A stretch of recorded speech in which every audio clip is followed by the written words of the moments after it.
Obrolannya bagian dalam polemik, khususnya pesta demokrasi yang berkualitas, pemilu akan berkualitas. Tetapi Mr. Ambassador ke Nederland. Dampingi aja gitu. Kan, aman. Oh iya, Bang.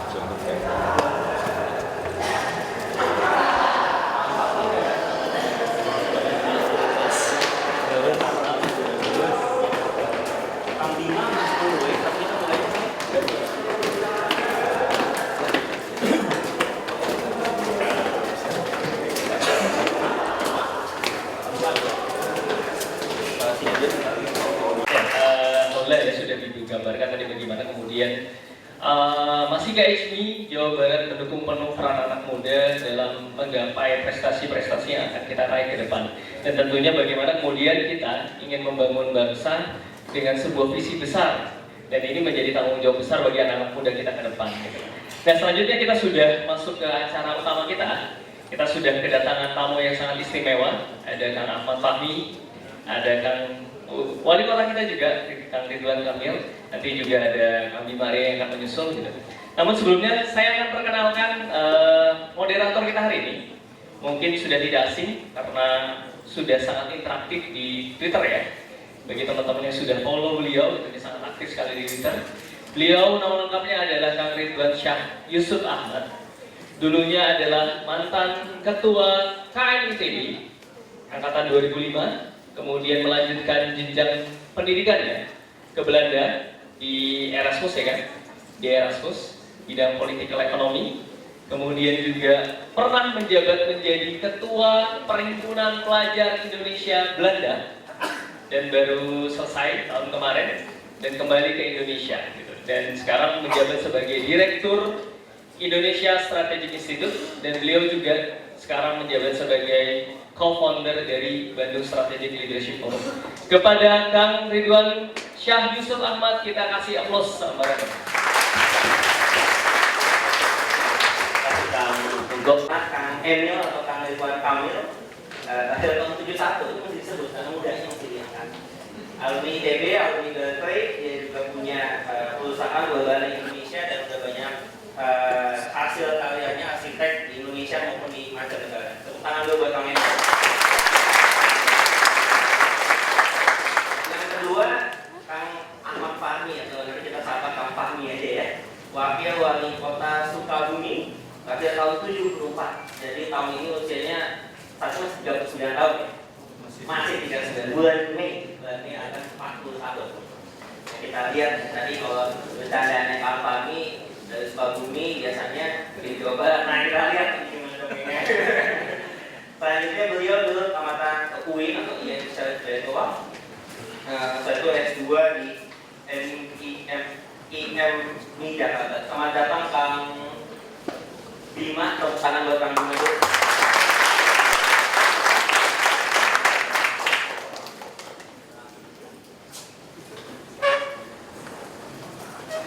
Ya, Kang Fahmi ini cukup menarik karena CV-nya beliau pernah kerja di Sharp Company, jadi guru SMK, saya itu masuk kali ini. Nah, kita akan lihat bagaimana kisah beliau dari buat orang guru SMK kok tiba-tiba di wakil wali kota, gimana ceritanya?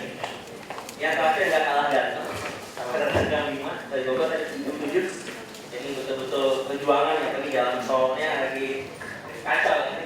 Kang Bima ada tahun 72, ini masanya 1 tahun ya, paling mudanya ini kan.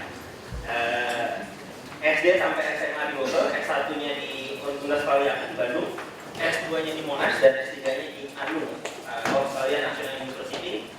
Beliau juga punya beberapa aktivitas ketika mahasiswa, ketua Senat Visit Universitas Parayangan dan ketua PPI Australia. Sebelum menjadi wali kota, belum dilantik kan ya? Wali kota atau gila sih, nggak boleh salah ngomong saya. Kan katanya kalau nama KPU kan nggak sopan gitu sama saya. Sebelum misalkan jadi wali kota, beliau dosen di Paramadina dan juga direktur Carta Politika. Itu karena juga buat kami. Kita akan dengan format talk show. Jadi jawaban-jawaban pendek, singkat, padat dan inspirasi yang kita sangat nantikan. Saya sudah siapkan beberapa pertanyaan dan setelah sesi kita diskusi talk show, teman-teman nanti juga akan ada kesempatan buat memberikan pertanyaan-pertanyaan dan nanti bisa dijawab ke masing-masing pembicara. Saya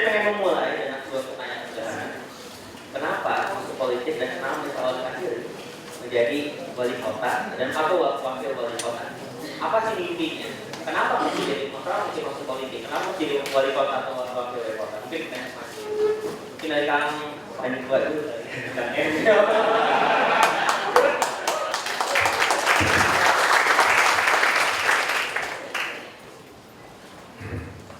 Jadi ada politik praktis, gitu ya. Itu dua hal yang menurut saya berbeda. Kalau politik itu manusia makhluk berpolitik. Waktu kita merengek ke ibu, ya, minta dibelikan sesuatu yang mungkin di luar rutinitas, kan kita merayu ibu, memuji ibu, gitu kan, bersiasat, itu berpolitik. Supaya yang diberi itu saya bukan kakak saya, kan, gitu. Karena saya lebih rajin ngepelnya, gitu kan. Nah, itu bagian dari berpolitik. Kalau politik praktis itu kita masuk ke dalam sebuah sistem politik yang sudah disepakati di tempat kita berkiprah, ada partai politik, harus ikut pemilu, pilkada, dan seterusnya. Sewaktu Kang Ucup jadi presiden KGTD, dia juga berpolitik, meyakinkan orang. Sehingga kesimpulannya adalah, dalam kacamata saya, politik itu adalah upaya memperjuangkan nilai. Pendek itu. Kita suka nilai kita apa, kita perjuangkan nilai itu menjadi sebuah nilai perjuangan. Saya senang taman, ya. Saya senang orang itu berinteraksinya di ruang terbuka publik, bukan di mall. Ada studi ilmiah yang menunjukkan anak-anak yang nongkrongnya di mall rata-rata cenderung lebih bodoh ketimbang yang tidak nongkrong di mall tapi di taman-taman kota. Jangan seperti mau Bukan tidak boleh, harus lebih banyak di luar. Maka saya berjuang supaya generasi Bandung bukan menjadi generasi yang bodoh, generasi yang konsumerismenya sangat mendominasi dan seterusnya. Bukan nilai. Dan saya mah penting adanya. Maka saya fight memperjuangkan hal-hal tersebut. Nah, format perjuangannya apa? Bisa dalam politik praktis, bisa tidak. Sebelum jadi wali kota, saya aktif di Indonesia Berburu. Karena nilai yang ingin saya perjuangkan, bahwa harusnya kota-kota Indonesia lebih hijau, ruang sosial lebih banyak, happiness index-nya meningkat. Tapi saya bukan wali kota, bukan gubernur, bukan menteri dan sebagainya. Ya udah, tetap saya perjuangkan nilai itu, saya politik dalam bentuk membuat komunitas. Jadi komunitas ini adalah seperempat kekuatan politik. Seperempatnya adalah pemerintah, seperempatnya adalah pebisnis. Pebisnis juga berpolitik, ada lobby-lobby memperjuangkan ini, ribut dengan buruh atau apa. Semua punya nilai yang diperjuangkan. Seperempat politik lagi adalah media. Media juga berpolitik, jangan salah. TV merah tidak pernah memberitakan Lapindo.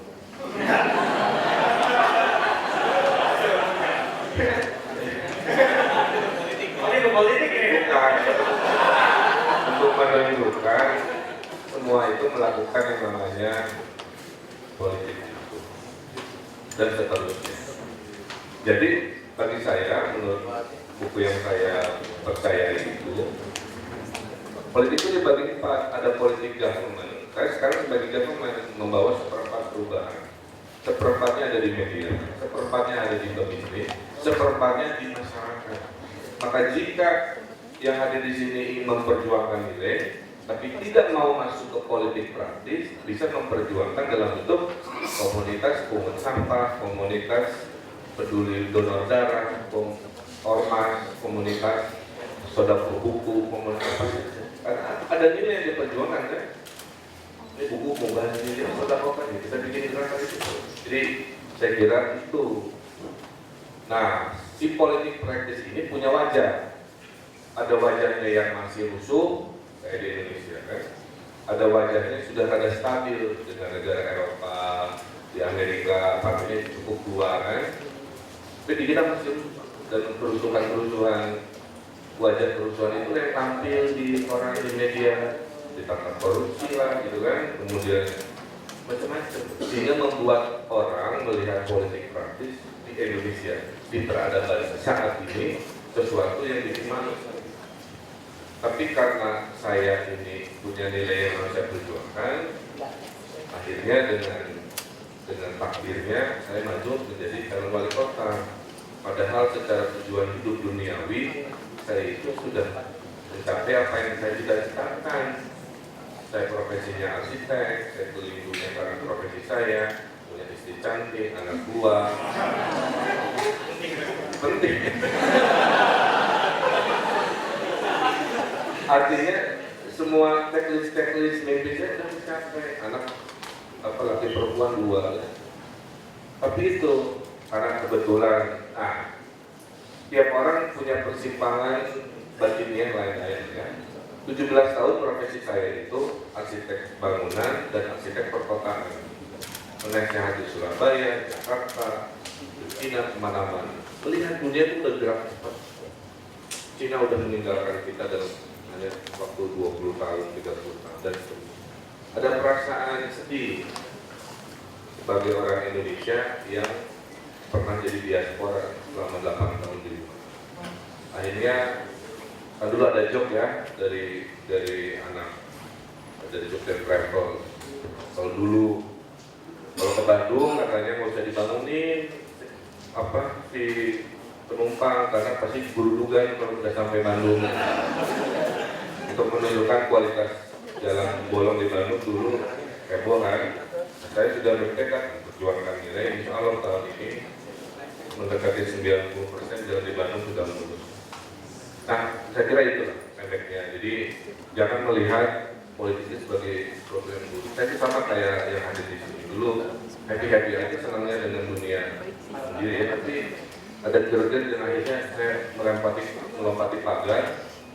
Saya ada pengalaman juga kan di politik praktis seperti ini. Itu Allah Maha Adil. Bulan Maret saya 5%, pas pencoblosan 45,44%. Jadi manja dan wajah. Di mana ada kemauan pasti. Tangan buat Kang Emil.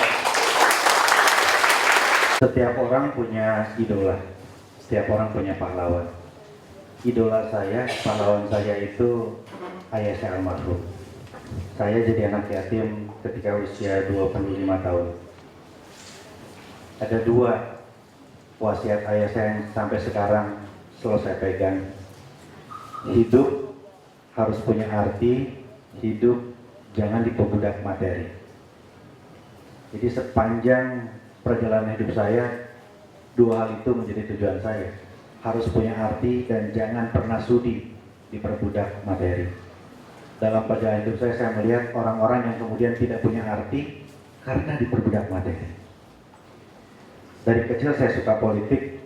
Buku pertama saya, mungkin sama rata-rata ya generasi saya, Kang Emil juga barangkali, ya, kecuali TK-nya di mana gitu atau SD-nya di mana, tapi buku pertama saya itu Tintin, Mahabharata, Baratayuda gitu.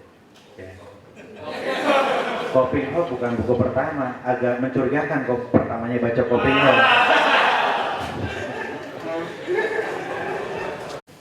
Saya jalan-jalan kemana-mana, saya mengunjungi satu daerah, kan, di daerah Kalimantan, satu kota yang tidak saya sebutkan namanya. Saya disambut di rumah bupatinya, rumahnya seperti istana. Ketika saya sebut istana, betul kayak istana. Bayangkan ada kamar, luasnya sebesar ruangan ini. Ya. Ada kamar ya. Ya, katanya suka main futsal sama istrinya. Ada kolam renangnya, ada helipadnya. Kamarnya banyak sekali. Ya. Di situ tinggal dia dan salah seorang istrinya. Banyak istrinya banyak. Nanti kayak Kang Emil ada itu. Ya, mending istri siapa istrinya cakep. Jadi dari situ 100 meter dari rumah istana sang bupati tadi, kami singgah di satu warung, nggak ada air bersih. Ya, di airnya itu kotor sekali. Untuk mandi itu dia harus jalan jauh untuk cari air bersih.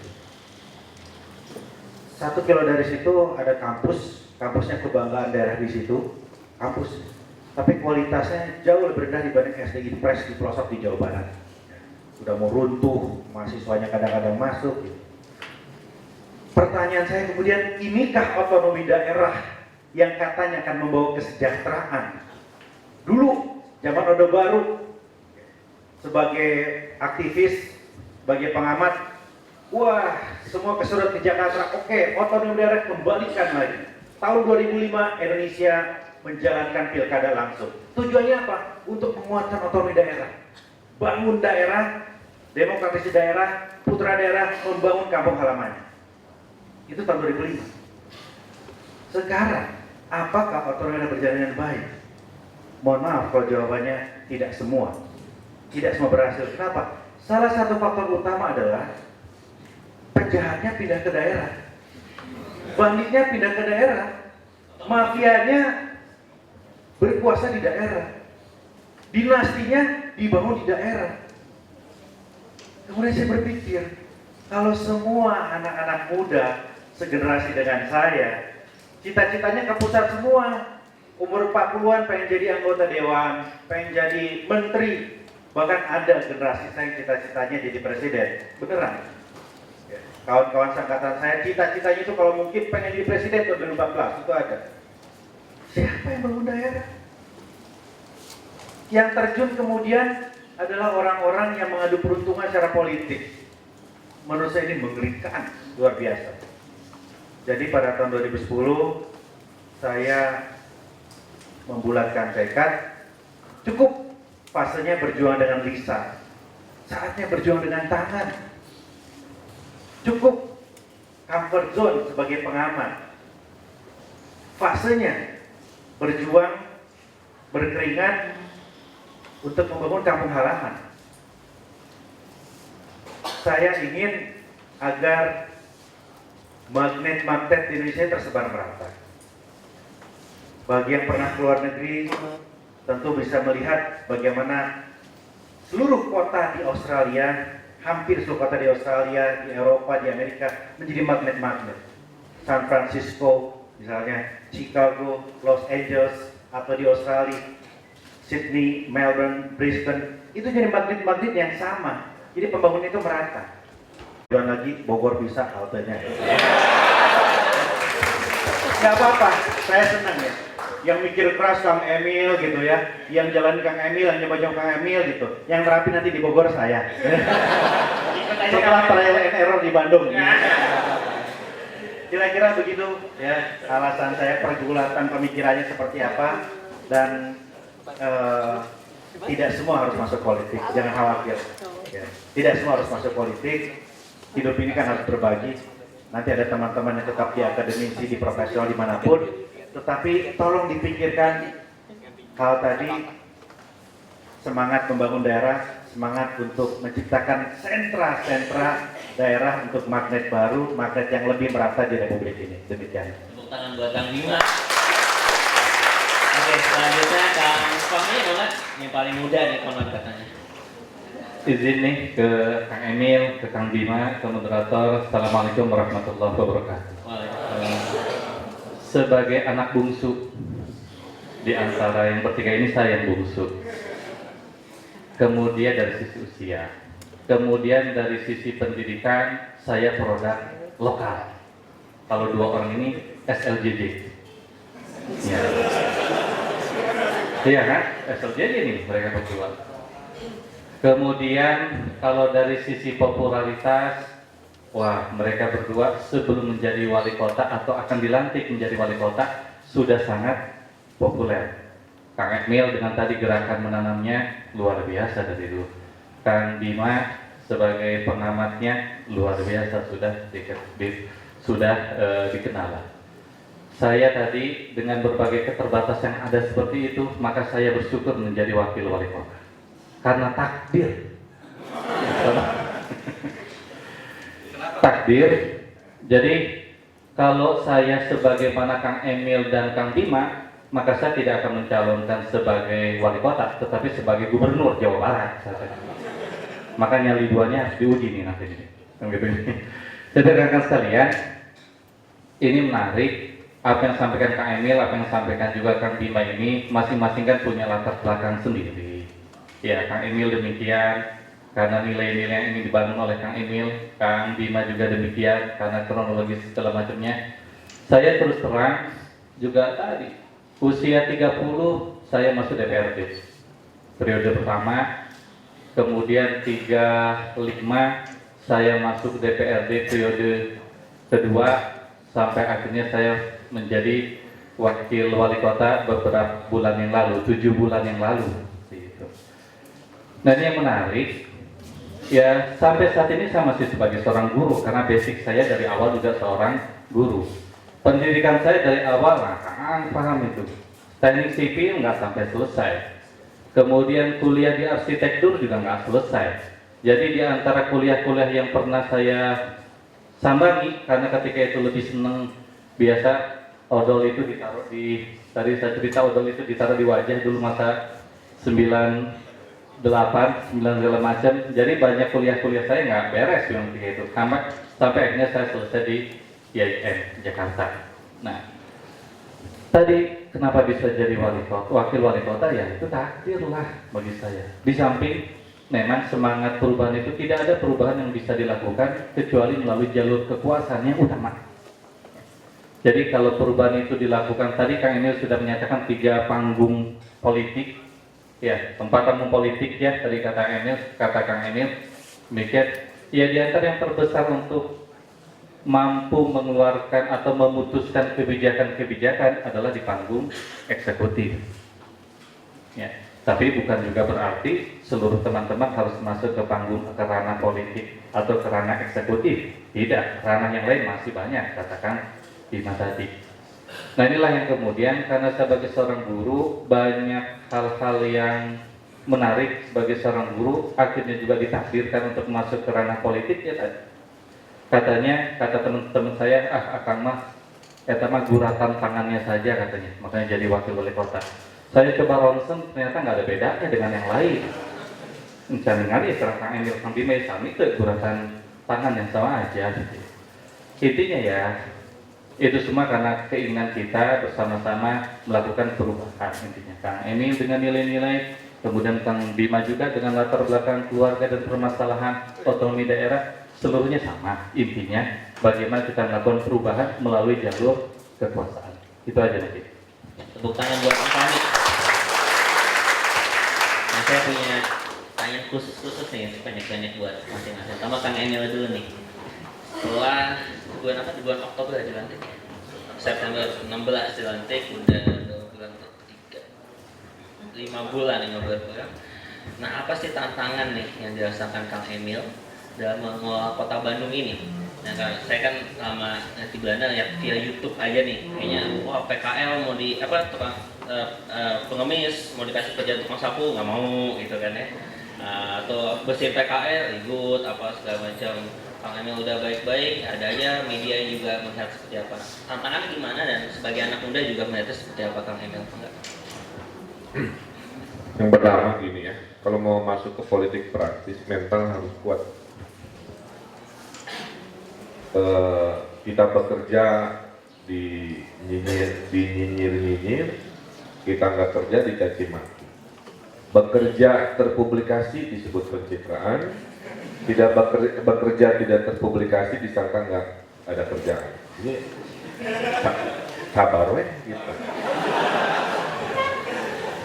Jadi salah satu selama 5 bulan ini tingkat kesabaran saya sudah tingkat dewa. Mesin tekok. Sampai Kang Emil bikin apa mesin tekok ya Kang Emil ya. Saya suka dikritik karena bagi saya kritik itu menyempurnakan bahwa saya kurang di sana sini. Senang loh. Hanya orang Indonesia itu seringkali tidak bisa menyampaikan dengan santun. Budaya itu tuh budaya verbal, bukan budaya tulisan. Makanya orang Indonesia budayanya tidak banyak memproduksi buku, itu kelemahan bangsa.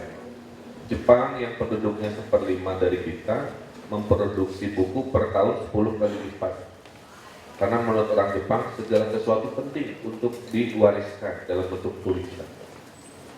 Jadi di sosial media itu caci maki itu karena dia budaya verbal dalam bentuk tulisan. Ini kebiasaan kita. Makanya hobinya kan ngobrol di warung, nggak ada kerjaan. Karena itu budaya begitu. Jadi dalam 5 bulan tantangan saya satu masalah kesabaran, ya, ekspektasi masyarakat terlalu tinggi. Kunaon macet kene? Ya.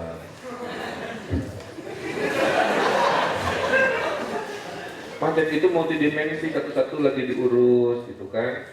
Saya sebutkan ya, sekadar menceritakan. Macet itu tidak hanya urusan public transport saja, tapi gaya hidup. Rumahnya di Margahayu, sekolahnya di Dago, kan gitu. Tinggalnya di Majalaya, kantornya di tengah kota. Jadi ada gaya hidup. Maka ada konsep dalam tata kota namanya live, work, and play. Tinggal di situ, kerja di situ, berkreasi di situ. Ini sedang dikonsepkan, tapi kan nggak kelihatan. Ini sedang diarahkan oleh distraksi. Seperti Kelapa Gading. Orang Kelapa Gading itu yang paling benar. Tinggal di Kelapa Gading, kerja di Kelapa Gading, nge-mall di Kelapa Gading. Itu contoh kota yang akan saya arahkan seperti itu. Pasar tumpah, parkir sembarangan, gitu kan. Lampu sering mati. Jadi multidimensi. Kredit motor murah, maka saya menolak mobil murah. Itu jadi, nah ini contoh-contoh orang ekspektasi kadang-kadang dalam 5 bulan ini seringkali tidak logis lah ya. Sabar aja ikhlas. Yang masalah terbesar bagi saya sebenarnya adalah SDM. Saya datang dari dunia profesional. Kaki kanan saya, kaki kiri saya dosen. Ayah ibu saya dosen. Jadi mengajar itu ada dalam genetik saya gitu ya.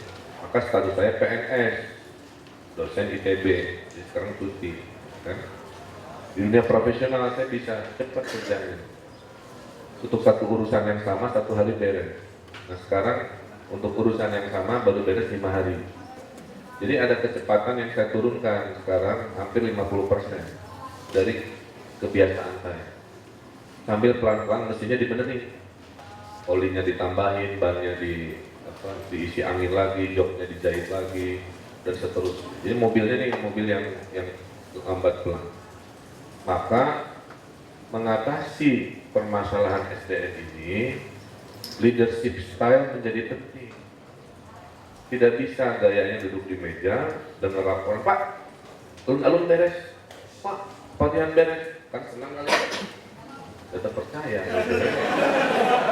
Makanya saya pernah nyamar pakai helm kayak orang gila, malam-malam gitu. Jadi kalau minggu lalu ada lihat orang jalan pakai helm ya, helm full face, nyamar dalam rangka razia PKL dan memang bocor ternyata. Saya telepon suruh Satpol PP bergerak, baru 5 menit saya telepon, saya amati ya di balik helm, tiba-tiba belingsatan PKL-nya. Padahal Pol PP-nya masih jauh, berarti ada hal-hal begitu kan. Nah, sehingga akhirnya fisik harus kuat karena harus turun ke lapangan. Jadi leadership style itu menuntut kalau Bandung mau beres, wali kotanya harus banyak turun ke lapangan. Saya sudah lebih dari 12 kali ikut merazia dari gelandangan, pengemis, sudah berantem dengan developer. Saya marahi developer yang membodohi saya. Buaya dikadalin. Biasa bikin bangunan gitu kan. Iya. Saya nggak sebut siapa ya. Pak Wali, ini RTH sudah besar. Nggak bisa, ini gambarnya kan begini. Ya RTH-nya sudah saya maksimalkan dengan cara apa? Saya bikin ini pot-pot bunga banyak di dinding gedung. Jadi seolah-olah kalau pot bunganya banyak, RTH-nya bertambah. Saya cek, pokoknya banyak lah proses-proses. Jadi SDM internal sedang kita proses. Itulah kenapa waktu Menteri Luar Negeri Singapura minggu lalu datang, Mr. Mayor, what do you need from Singapore? Langsung saya bilang, capacity building. Saya minta semua kepala dinas kursus training sekolah ke Singapura. Siap. Di dalam 2 minggu saya akan ke Singapura, MOU, kepala dinas Bandung akan di training di Urban Redevelopment Authority Singapura. Suruh lihat kumaha cara ngaspal jalan. Nah, biar nggak bolong-bolong nggak jelas. Suruh lihat bagaimana regulasi bangunan heritage. Suruh lihat bagaimana ngelola banjir dan sebagainya. Nah, ini Kalau Bandung berhasil nanti saya tawarin juga ke Bogor atau Sukabumi. Kan harus kompak aku. Saya mau sharing aja, yang Bandung bisa saya share ke Bogor, ke Sukabumi juga. Itu ya. Terakhir, yang paling berat selama 5 bulan adalah pola pikir warga. Anda juga. Kita semua ya. Berpendidikan tapi jarang pakai helm. Naik motor, saya masih ingat ya. Saya turun di trotoar menghalau orang-orang naik motor. Motornya bagus, terus dia bukannya minta maaf, malah motor saya yang lagi menghalau gitu kan, pakai BlackBerry-nya. Ini kan orang berpendidikan ya. PKL bikin kemacetan, marah-marah. PKL dibersihkan, marah-marah juga. Karena nyari cilok susah sekarang. Ya. Yang melanggar aturan berjamaah di kota ini. Saya diwarisi kultur itu. Reklame berizin 6.000 titik, yang tidak berizin 7.000 titik. Kafe-kafe banyak yang berizin. Bangunan sepanjang banyak lahir batin. Jadi kesimpulannya, saya diwarisi kota mendekati quote unquote jahiliyahnya benar. Saya waktu serah terima wali kota nggak ada wali kota yang menyerahkan.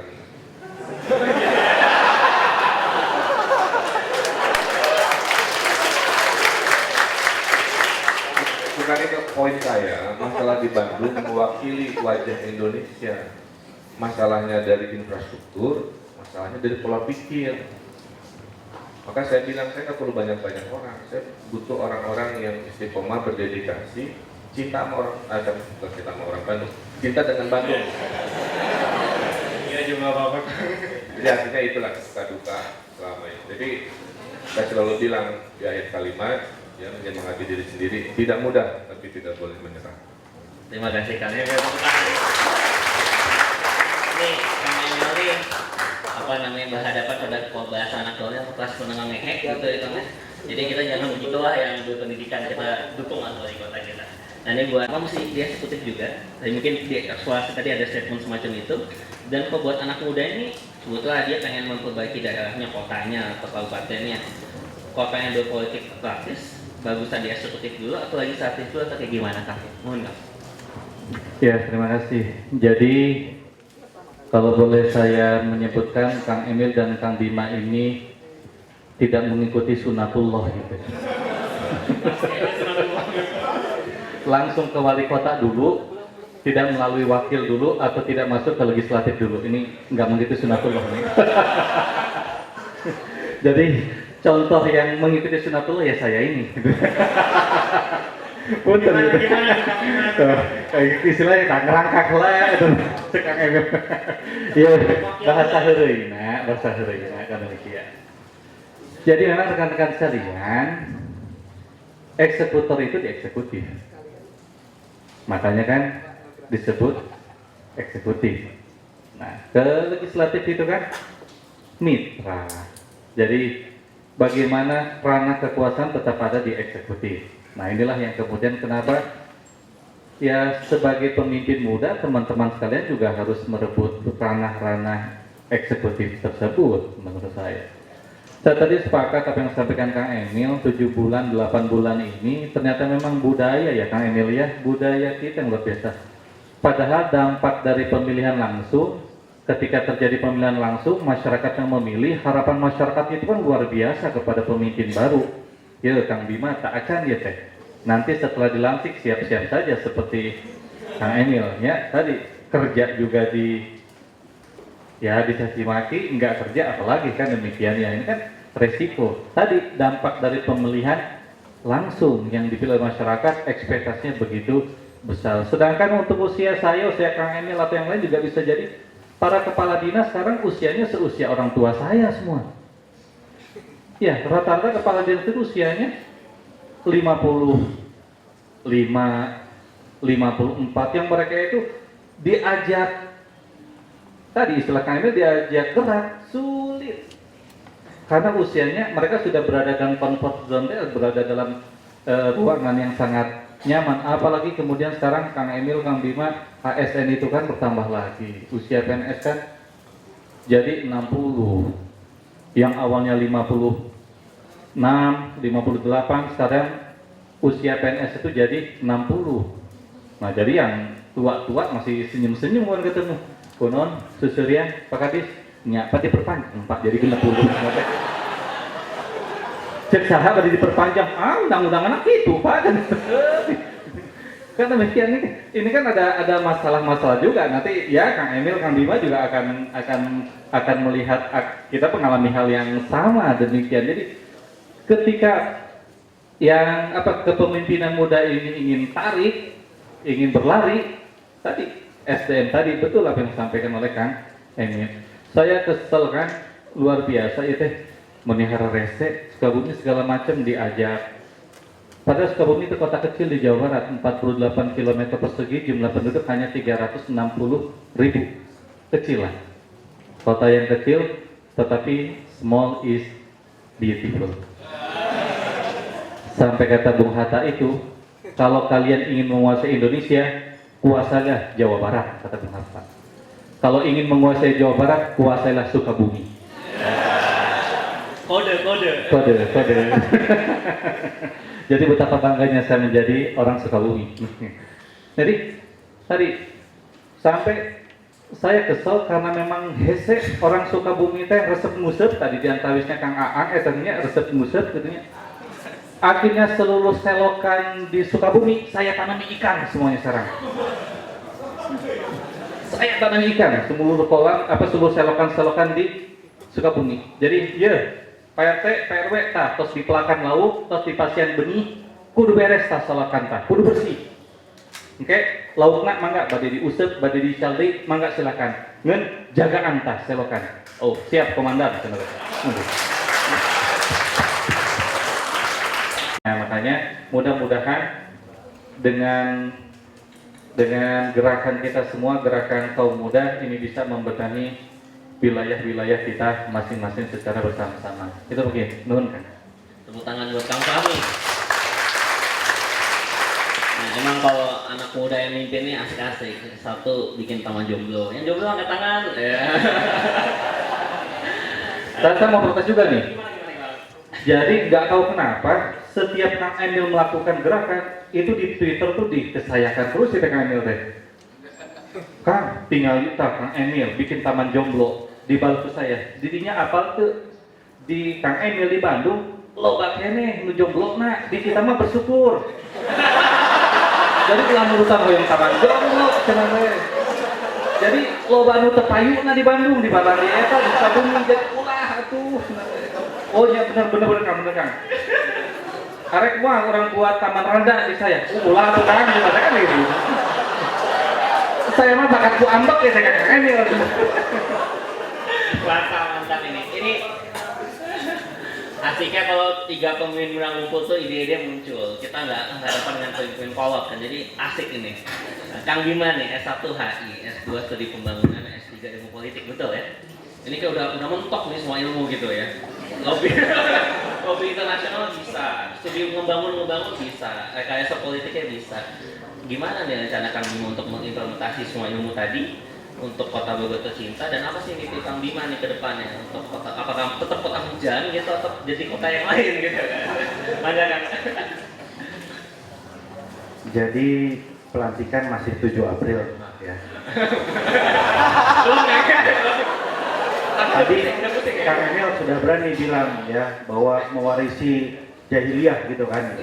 Saya nggak berani ngomong macam-macam, belum dilantik. Takut gak dilantik ya? Iya, takut kedengeran dibatalin ini. Jadi begini,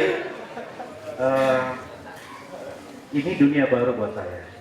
Biasa bicara tentang partai politik, pemilu, demokrasi.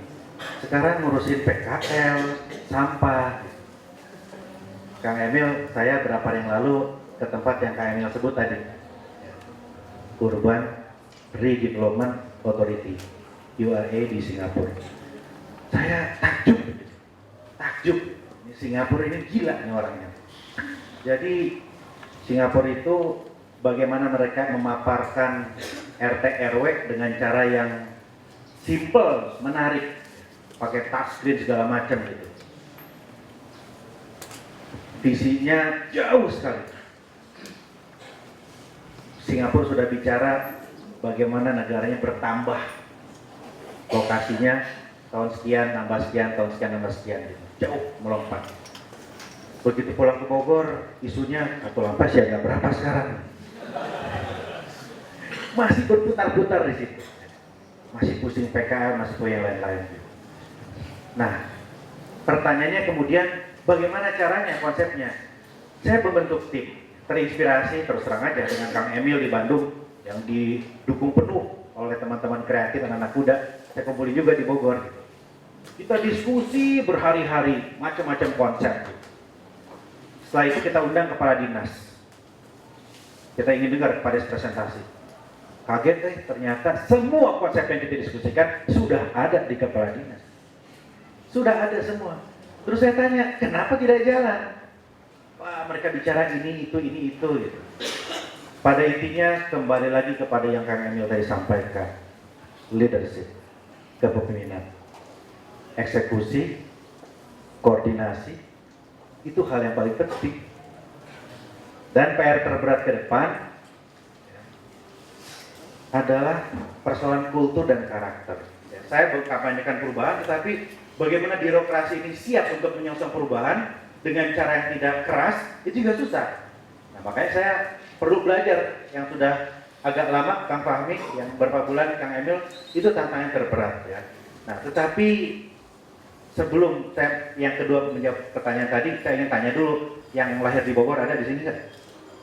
Lumayan itu, 3 orang. Yang KTP-nya Bogor ada sekarang? Lahir di Bogor, tetap KTP Bogor nggak?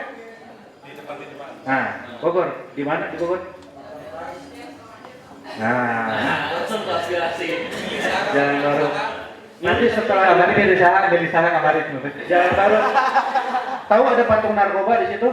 Yang tangan sama kaki panjangnya sama. Nah, setelah dilantik saya pertama kali pengen ganti itu. Setiap lewat malu ngeliat patung itu.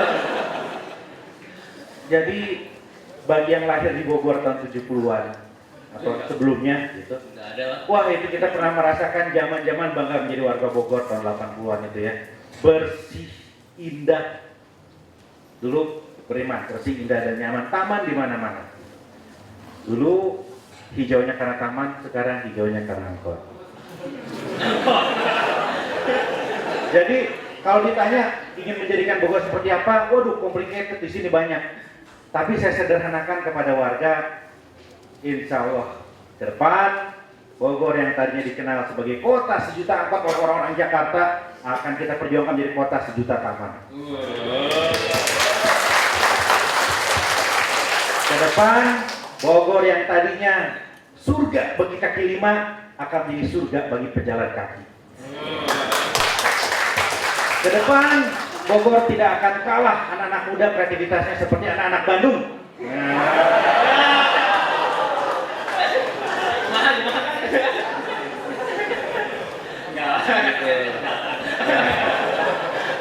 Karena begini ya teman-teman ya, saya TK di Bandung di Palasari, kuliah di Bandung di Parahyangan ya 4 tahun, ngajar di Unpar 3 tahun. Jadi merasakan betul ya betapa passion anak-anak Bandung terhadap dunia kreatif luar biasa. Saya angkat jempol, hebat luar biasa. Kalau ditanya band mana dari Bandung, cepat sekali jawabnya kan, gitu. Yang pertama sebut Ariel pasti. Gitu. Tapi kalau ditanya band Bogor agak ngahuleng, siapa gitu, sama. Oke dulu. Nah jadi saya ingin belajar bagaimana menggairahkan anak-anak muda Bogor dari Bandung. Gitu. Demikian coba saya. Nah saya kembali ke Kang Emil nih. Saya teringat nih 1,5 tahun lalu sebelum saya ke Belanda, Kang Emil ini nelfon saya di belalai pesawat Kang. Waktu belum wali kota. Saya pikir beliau akan nelfon ngasih nasihat saya, Yusuf belajar itu apa segala macam. Tapi nyata yang dipesannya Yusuf cari tahu di Belanda bisa apa buat di Indonesia, buat di Bandung. Pokoknya apa ada update dari Belanda kasih tahu Bandung. Ini kayak cinta betul sama Bandung nih. Nah saya pengen tahu nih apa tips cintanya nih sama Bandung. Kenapa bisa kayak cinta betul sampai jomblo Bandung juga diperhatikan. Ada nggak?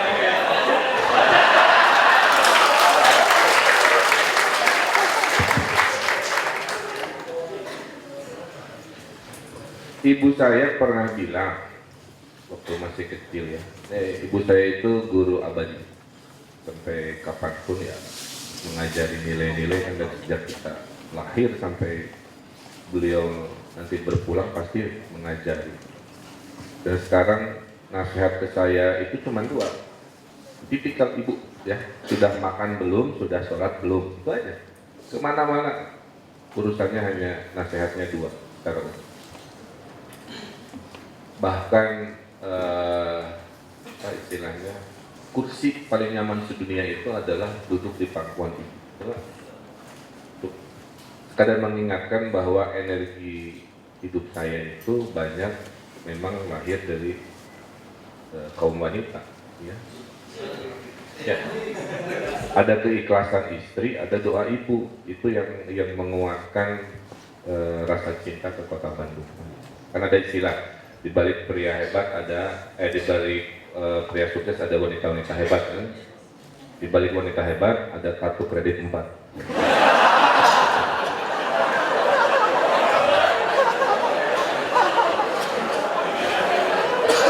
Tanya ke Bokaren di Pertamina, kartu kreditnya 4. Jadi gini, kalau pakai cinta itu ada passion, ada energi hidup, gitu. Kalau tidak pakai cinta, kita hanya dikasih iming-iming aja. Kepuasannya itu lahiriah ya. Tapi kalau pakai cinta itu ada batinnya. Ibu saya mengajarkan cinta itu ada 3, satu kepada Allah Subhanahu Wa Taala, kedua kepada sesama manusia, ketiga ke tanah kelahiran, tempat kita berpijak meminum air tanah dan menghirup udaranya. Itulah justru gara-gara cinta, tapi diawali kegelisahan karena dulu saya berada di luar sistem kan. Dia pulang dari Amerika, dari Hong Kong, dari mana pulang ke Pasteur, sedih. Nah kegelisahan itu mewujud pada tekad. Ya udah, saya keluar dari comfort zone, dari dunia yang menghidupi saya ke dunia baru yang kumaha engke. Jadi dalam 5 bulan ini saya belajar hal-hal baru, komunikasi dengan DPRD, berbahasa, meyakinkan PKR, meyakinkan macam-macam dan hal-hal baru. Jadi pakai teori sepeda, sambil berjalan mencari keseimbangan, nggak boleh berhenti karena pasti jatuh, nggak boleh mundur dan nggak bisa mundur naik sepeda banyak. Saya sepeda atrek, jadi pakai teori sepeda tadi. Jadi mau Bandung hari ini dicaci maki, disebut City of Pigs dan sebagainya, saya terima karena saya mewarisi memang Bandung yang lebih banyak masalahnya dibanding prestasinya. Justru karena banyak masalah lah, saya ingin ubah. Nah, dimulai itu dengan kesabaran tadi. Nah, kalau cinta itu kan begini, kalau pasangan kita, bagian sudah punya pasangan ya, maaf. Saya dulu tetangga jomblo aja lah. Kalau pasangan kita sesuai harapan, kan kita makin cinta tuh. Kalau pasangan kita nggak sesuai harapan, kita kan nggak mencaci maki, memukuli gitu kan. Kita nasihati dengan cinta, dengan baik-baik supaya pasangan kita sesuai harapan kita. Nah, Bandung juga sama. Kalau cinta Bandung, cintai dengan aksi, bukan caci maki. Masih macet, tapi dianya naik mobil gede sendirian.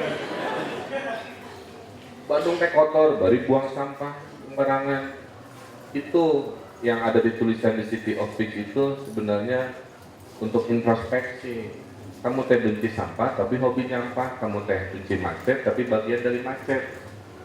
Jadi nggak masuk ke logika orang Cibule itu, kan? Maka di minggu pertama sudah saya rubah. Di Pemkot Bandung dulu kayak begini, kalau nyuguhin. Di minggu pertama saya rubah, tidak boleh lagi kayak begini. Jadi kalau di Pemkot Bandung pakai pisin. Jadi kuenya dibeli, taruh di pisin. Kuenya habis, pisinnya tinggal dicuci. Minum juga pakai gelas supaya nggak ada sampah plastik, gitu kan? Itu contoh-contoh kecil. Contoh-contoh kecil di ruang rapat kita, karena kan lebih mudah nyuci gelas dan cangkir ketimbang harus buang-buang plastik ini dan seterusnya. Jadi poin saya adalah cinta itu energi terbesar. Lain-lain mah ilmu bisa dicari gitu ya, bisa ditanya dan seterusnya. Tapi kalau dengan istri kuncinya tuh sabar sama cinta kan. Kalau dua itu ada, ngerjain itu ikhlas. Saya pernah didemo oleh pengemis itu ya. Karena cinta Bandung, saya dengerin aja walaupun wajah saya dicaci maki oleh si provokatornya gitu kan. Serius, udah kebal. Sambil si pengemisnya itu sambil demo, motret saya pakai smartphone. Nah, itu pengemis Bandung, gaji. Penghasilannya bisa sampai 10 juta per bulan. Jadi ya singkat cerita kira-kira modal non ilmu gitu ya, modal non politik kadang-kadang menjadi penting, menguatkan. Saya bilang jangan masuk politik praktis kalau mental tidak siap. Itu zaman kampanye aja saya luar biasa stresnya karena tidak terbiasa. Kita nggak ada masalah ya, tapi gara-gara beda coblosan kamu jadi benci ke saya ya. Terus membeli campaign, mencari-cari. Nah itu sesuatu yang dalam budaya politik sekarang di Indonesia masih begitu gaya. Jadi politik menjatuhkan, bukan politik bersaing, itu masih ada. Jual gagasan, banyak orang menjual informasi-informasi sesat untuk menjatuhkan. Nah, di dunia yang masih jahiliyah seperti itu, kalau mental tidak siap, kayak saya bilang tadi kuncinya sabar, cinta, ikhlas. Terima kasih Kang Emil, tepuk tangan. Kang Bima, gini Kang, tadi kan Kang Emil sempat ngomong masalah mental dan sebagainya. Nah, tadi juga sempat disinggung juga masalah politik kita anti gagasan gitu, mungkin atau belum siap menerima penuh gagasan gitu, jadi sangat transaksional. Kang Bima kan sebagai pengamat ya, jadi juga mengamati dinamika politik dan juga sebagai anak muda. Gimana kita sebagai anak muda pengen masuk politik? Kita cuma punya gagasan, tapi duit masih terbatas, tapi penuh idealisme. Atau mungkin kalau saya jadi pertanyaan, apa sih syarat buat anak muda untuk dia betul-betul siap masuk politik dan dia ketika masuk politik betul-betul bisa memperjuangkan idealisme? Enggak? Ya. Modal untuk berpolitik itu banyak, modal untuk berkuasa banyak. Teman-teman pergi ke Gramedia, cari buku dasar-dasar ilmu politik dari Miriam Budiarjo atau tentang politik Indonesia dari Ramlan Surbakti, itu ada. Satu, modal materi, uang. Kedua, modal keturunan, anaknya siapa. Ketiga, modal popularitas. Keempat, modal keahlian. Ada beberapa. Saya sampai pada satu kesimpulan, setiap orang bisa mulai dari modal yang berbeda-beda. Yes. Yang modalnya otot, preman, ada. Hercules sekarang jadi politisi. Siapa lagi? Banyak lah, preman-preman jadi politisi banyak juga. Yang modalnya keturunan ada juga. Ada juga. Banyak sekarang dinasti. Yang modalnya harta ada juga. Tapi kalau bicara sunatullah, Nggak ada sunatullahnya. kalau bicara keniscayaan, gitu ya, kita harus bisa baca tanda-tanda zaman. Yang mana yang akan sesuai dengan zaman kita. Saya percaya di masa depan politisi dengan basis kompetensi, keahlian, skills itu akan jauh lebih powerful, akan jauh lebih long lasting. Uang bisa habis. Nggak selamanya kita menjadi anak seseorang, anak Bung Karno, anak siapa, nggak selamanya. Bisa aja nih. Kita berdua bukan anak siapa-siapa kan? Bukan anak presiden, gubernur, bupati, bukan. Tetapi kalau kita modal kompetensi, insya Allah modal itu seperti kapital yang terus bertambah. Kita pelajari tokoh-tokoh besar setelah reformasi. Kebanyakan adalah orang-orang dengan basis kompetensi. Profesor Dr. Yusril Iza Mahendra, Profesor Dr. Mahfud MD, Profesor Dr. Amin Rais, Sima Alia PhD. Jadi coba bayangkan seorang Roy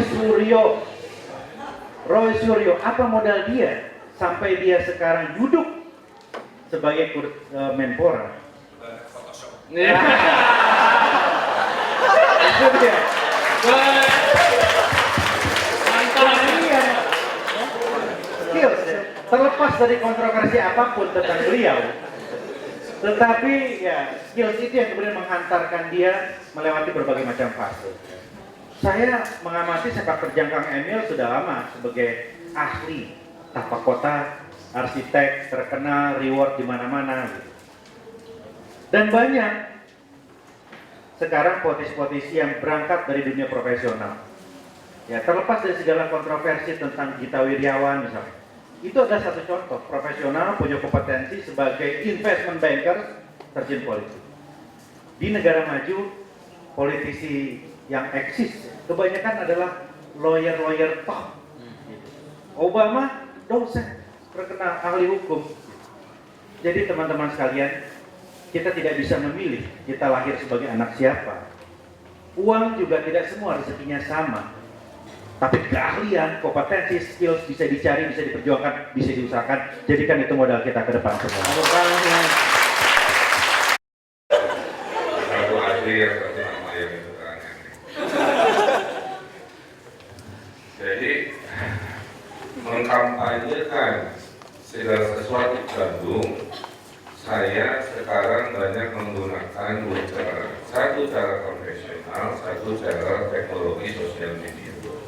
Bandung sedang bereksperimen menggunakan sosial media sebagai cara berkomunikasi dengan publik. Maka di minggu pertama kita sudah menginstruksikan semua dinas harus punya Twitter. Di saat rapat itu setengah yang mendengar itu sering Twitter kenal. Sekarang sudah jauh lebih baik. Dulu kompleks akun saya dibuat, sekarang sudah terdistribusi dengan baik. Yang komplain ketertiban Satpol PP, yang komplain jalan bolong ke DPRP, yang komplain macet ke itu dan seterusnya, dan dimonitor. Nah, oleh karena itu saya mengingatkan yang hadir di sini ya, tiap peradaban itu punya generasi yang menjadi triggernya. Tahun 98 ada generasi reformasi yang ternyata triggernya ada di 98, tapi tidak menghasilkan sebuah generasi yang menurut saya menjadi change maker. Nah, mudah-mudahan di 2014 ini anak-anak mudanya sadar jangan salah pilih. Kita kalau salah pilih berarti memilih 5 tahun menyesal dipimpin oleh kelompok-kelompok yang tidak sesuai dengan kebutuhan zamannya. Gen jadul lagi kan. Jadi penting memilih itu. Mudah-mudahan bisa dicoba dengan memilih yang muda-muda. Walaupun yang sekarang yang muda juga korupsinya makin canggih dan usia koruptor makin muda juga. Yang koruptor orang pintar juga, profesor juga ada. Jadi poin saya, upaya dari kami tentunya saya akan campaign dan menyiapkan relawan-relawan sosial media dan kewilayahan yang profesional, RT RW dan seterusnya sedang kita latih supaya tingkat golputnya tidak terlalu besar. Dan saya butuh kestabilan politik. Yang kedua tadi terkait dengan potensi global. Ya, saya 17 tahun secara profesi, proyek saya global. Jadi setelah jadi wali kota, networking saya tarik semua sekarang. Saya percaya networking is everything. Siapa yang berjejaring, hidupnya lebih mudah karena punya jaringan. Maka saya sudah 11 kali ketemu dengan kelompok yang berbeda di Eropa kemarin ini. Kemudian sudah 6 duta besar datang ke kota Bandung, terakhir Menteri Luar Negeri Singapura. Kemarin saya rapat di American Chambers of Commerce ya, dengan 8 pengusaha-pengusaha kelas dunia yang nilai investasinya kurang lebih 600 triliun dalam 3 tahun ke depan. Jadi itu akan saya kejar karena membangun Bandung ini nggak bisa dengan APBD saja. Bandung ini APBD tahun ini 5,1 triliun, setengahnya habis buat gaji PNS. Dengan 2,5 triliun kebutuhan Bandung, karena sekarang tadi kita 30, besar banget ya, kelurahannya 151. Udah itu bangun flyover, bangun monorail juga harus pakai duit orang dan jadi tanpa wali kotanya bergerak, tidak hanya tadi ya, orang di bawah juga harus bergerak ke pergaulan internasional. Waktu saya sampaikan kemarin di pengusaha-pengusaha Amerika itu, mereka justru menyemangati karena the real action itu ada di kota-kota. Ada artikel di New York Times juga menyemangati sama bahwa the future local leaders kita ini akan lebih signifikan dibanding federal leaders, yaitu pemimpin di level negara. Hubungan relation internasional. Jadi sekarang saya kebingungan setiap berbuih-buih ya meyakinkan pengusaha Belanda, Amerika, nggak ada yang follow up. Karena SDM-nya pas-pasan gitu. Maka itulah gagasan saya lahir Kamis Inggris supaya menghimbau kita-kita berbahasa Inggris menaikkan global competence. Saya mau bikin les buat para PNS, levelnya harus 500 minimal. Supaya kalau ada orang bule itu pede, ada orang asing pede, karena disitulah sumbernya. Kita mau bikin, saya akan presentasi ke Pak SBY dalam waktu dekat, Bandung Technopolis. Jadi di Gede Bage nanti ada akan Silicon Valley-nya Indonesia, mau saya tarik ke Bandung. Di situ saya akan bawa semua global companies, Fortune 500, untuk buka kantor di situ, apa di situ. Karena kita timing sudah siap. Jadi saya kira itu. Tidak bisa hanya mengandalkan lokal, internal, atau kita melihat peluang, dan peluangnya nggak hanya regional, tapi harus internasional. Ini butuh kapabilitas. Maka kalau punya saudara yang pede bahasa Inggrisnya, pergaulan internasionalnya baik, dan cinta Bandung, saya butuh orang itu untuk menjadi external relation dari kota Bandung. Oke teman-teman semua, sebelum menutup, saya akan meminta masing-masing tokoh kita ini untuk menyampaikan ya, bukan closing ya, inspiration statement, statement penutup untuk menginspirasi kita semua.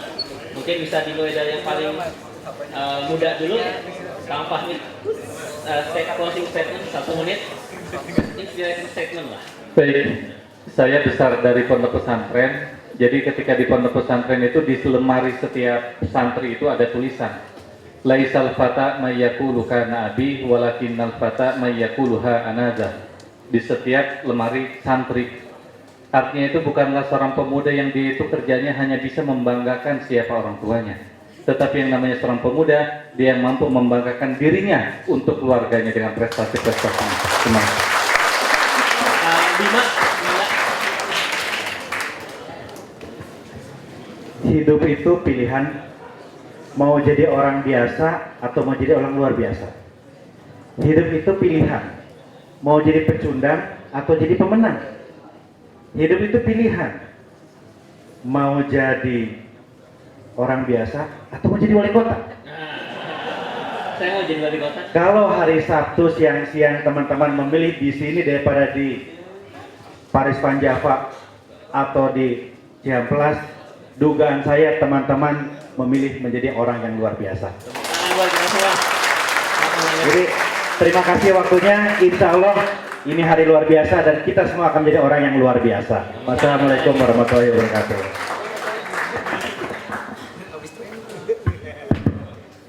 Berhubung sebelah saya Ustadz, jadi Masih ikutan Ustadz kan?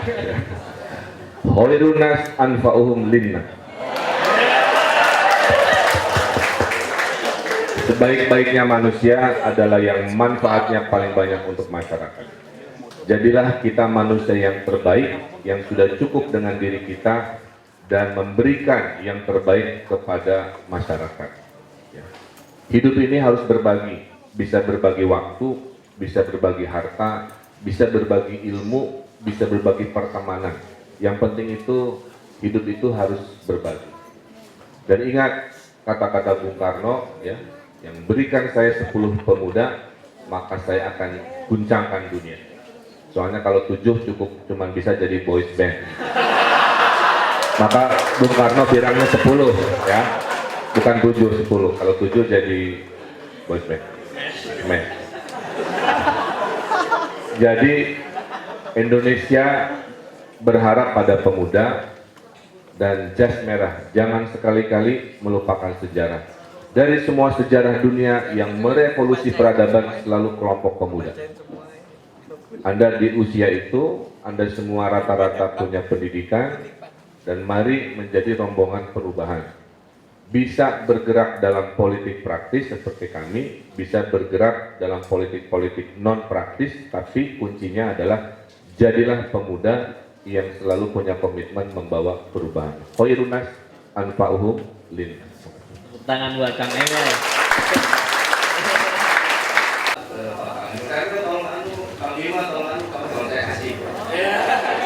Saya kasih kaos sama Quran. Smart Quran. Jadi pokoknya ada logo lainnya. Saya kasih Kang Emil, tulisnya.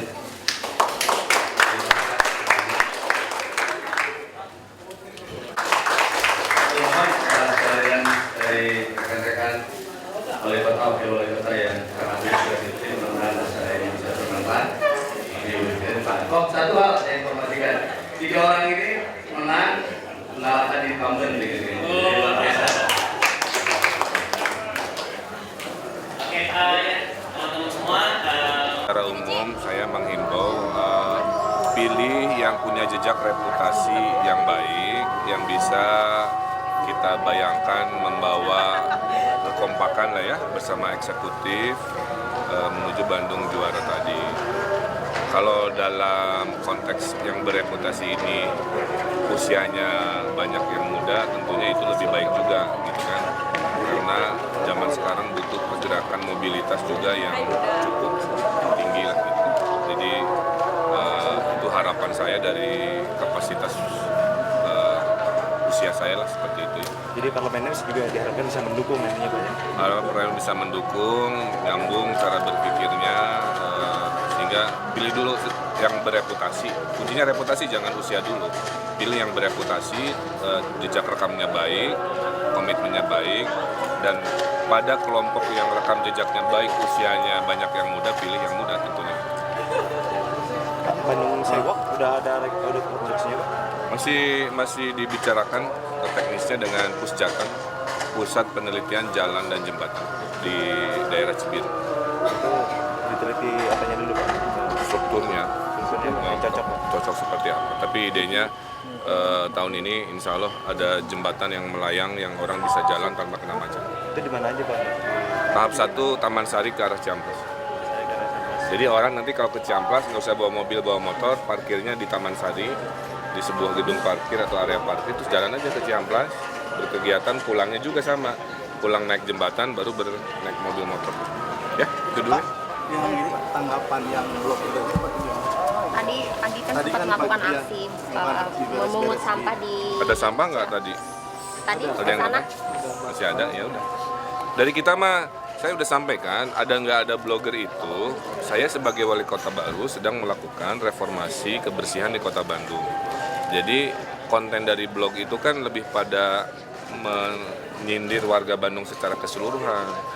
Saya sudah banyakin tempat sampah, kunaon masih ngaruntah kan gitu ya.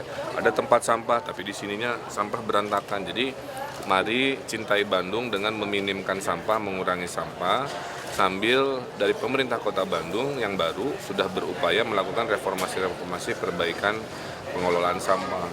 Sudah mulai kita ngambil sampah di malam hari gitu ya, itu sudah dalam seminggu ini supaya siang hari nggak sampahnya bertumpuk. Kemudian teknologi sedang dites. Hari Selasa kita ngetes mesin penghancur sampah ya tanpa asap. Kalau memang ternyata bagus, kita akan praktekkan di kelurahan-kelurahan Kota Bandung. Jadi ini upaya-upaya dari kita mah terus. Jadi respon saya itu. Jadi ya terima kasih dengan kenyataan pahitnya. Semoga warga Bandung bisa berubah dan bersama-sama pemerintah baru membuat Bandung bersih.